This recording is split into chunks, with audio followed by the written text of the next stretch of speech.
අපේ පුතාගේ කකුලේ කැඩලා තියෙන්නේ පොළොවක් වැටලා. දෙකම කැඩලා එකට මේ ඔපරේෂන් කරලා තියෙන්නේ. ඉතින් ඔපරේෂන් කරලා ඒ වෙලාවේ මෙයා ඉස්පිරිතාලේ හුඟක් කල් ඉඳලා ගෙදර ඇවිල්ලා හිටියා. ගෙදර ඇවිල්ලා ඉන්නකොට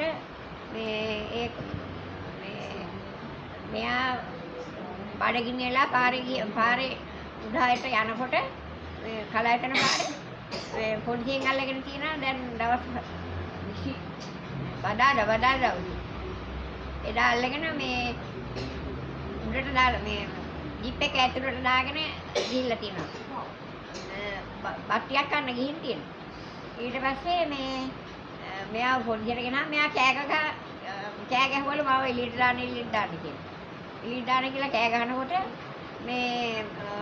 තව කාට කවුද ඇහිලා අපයක් දීලා මෙයාව එළියට දාලා තියෙනවා. ඒ ගාන ඒගොල්ලෝ කියන්නේ අම්මව වෙන මොකක් හරි වෙයිද දන්නේ කියලා මං යනකොටම මෙයා එළියට දාලා තියෙනවා. ඉතින් මෙයා කියනවා මට